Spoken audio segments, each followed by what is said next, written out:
Right, it is Thursday morning, around 10:30. We had a little bit of snow overnight, as we can see, just a touch.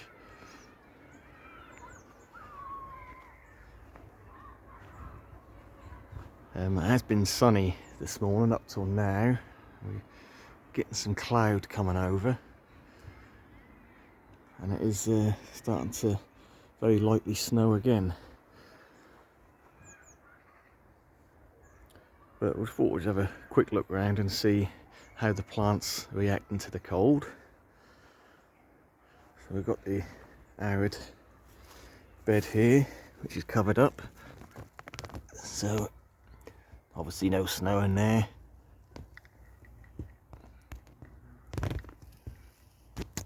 All looking pretty good.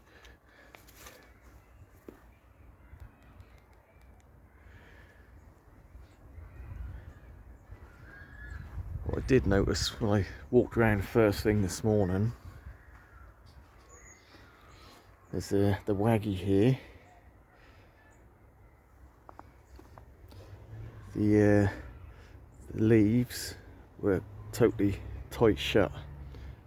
And since the sun had come out, obviously warmed up a little bit, they've opened up, so that they do react and move with temperature. Yeah, I mean, obviously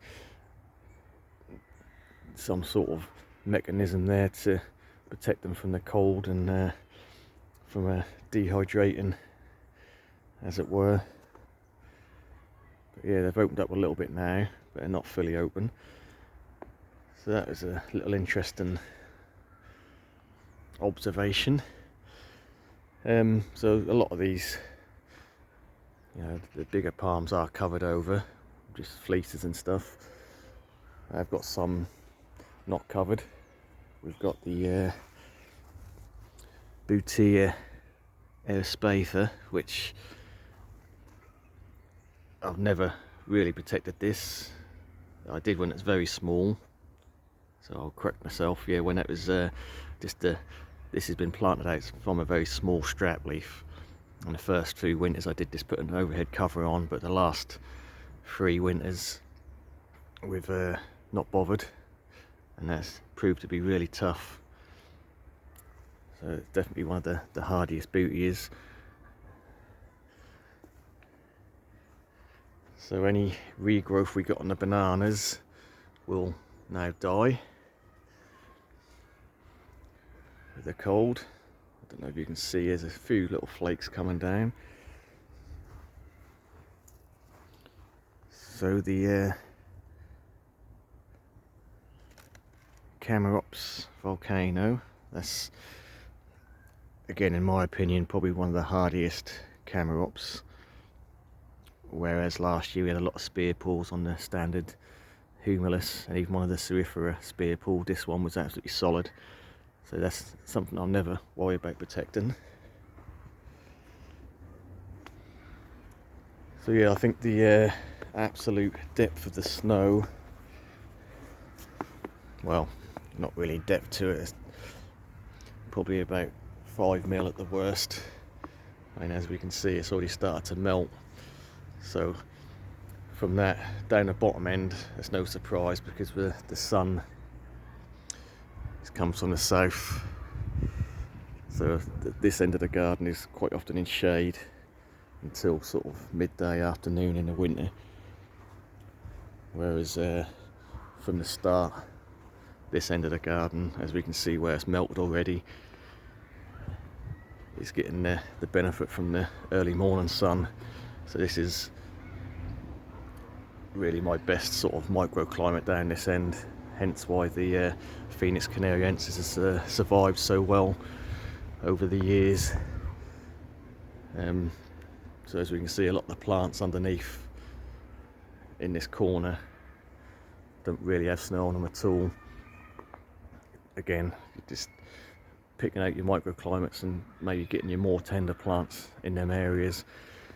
I have got some couple of benches here which will be going back in the hothouse at some point, but at the minute, because I'm overwintering a lot of plants in there, they're just sitting there. And then my thought was I could, in worst case scenario, put a load of potted plants over there to give them a bit of protection, but I haven't really got any sort of really tender potted plants out, obviously. So regardless of that, they're just sitting there because I've got nowhere else to put them. But yeah, so in this right sheltered corner here, you can see where maybe there's a few gaps in the canopy. There's a little dust and the snow on a leaf or two of the fats here, and even a little bit right in the corner there with the cast iron plants. But they're totally hardy. They've been out for at least 4 years now, potted and in the ground for the last couple of years. Never really had an issue with them, never really shown any damage. So the Camarops radicalis, or hardy parlour palm, that is showing no signs whatsoever of cold damage or reaction to colds. As a lot of palms, you'll get sort of a mottled look on the leaves where the cells sort of rupture in the cold. But that's looking really good, so I'm pleased with that. And I'll give you an example of the mottling if I can see it. Not really showing up. Normally when we get a really harsh frost, you can see it, especially in the Phoenix canariensis, that do tend to get a little bit of a mosaic pattern in it. We did get down to about -2.5, -3 maybe last night, depending whereabouts in the garden you measure from. So it's, you know, coastal Suffolk here, so we don't get the worst of the cold, but we still do get cold. But yeah, I'm sure you know, just a few miles inland, they were saying it could have been down to -6, so you know, it does make a difference being on the coast. So one I'm going to be interested in seeing is the Microspacedex, Camarops Microspacedex there. It has got a little bit of snow on the leaves, and again it is sort of under the canopy of the Phoenix canariensis, but it's the first year this has been planted out, so that'll be interesting to see if that takes any damage from that. At the minute it looks fine.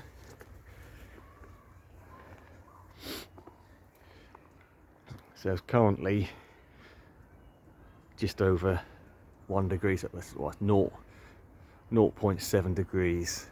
I just looked at the thermometer, but again I can feel with the sun out, I can feel the heat of the sun, and I'm not surprised that this snow is melting so quick.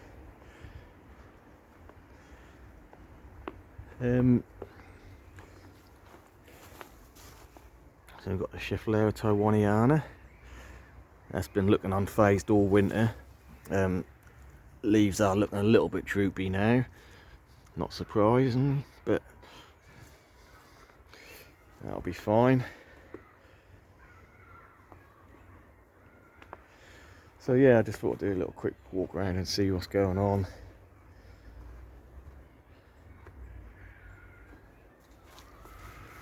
Obviously a lot of the Checkercup is going to be absolutely fine. A little bit of snow on the leaves, but I'm not going to bother shaking that off. You know, by the end of the day that'll be gone. I mean, it's pretty crazy to think that, you know, we've had minus nights this week and, you know, barely getting above freezing. It's been sort of 2 or 3 degrees the last couple of days, and yet next week they're going to say we're going to be sort of 15 degrees plus. So you just you know, it's one extreme to the other. So it's almost like spring-like weather next week. But yeah, don't let that fool you. We're not out of winter yet. So the tree fern does look pretty with a bit of snow on it. I did drape a little bit of fleece over the sort of centre portions and a few of the fronds, but it's not really got cold enough to kill any of the leaves. So they're still, even though they've got dust and the snow on them, they're still nice and green underneath.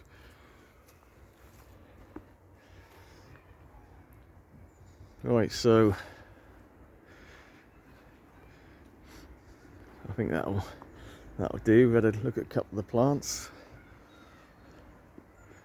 What I will say is I've got a small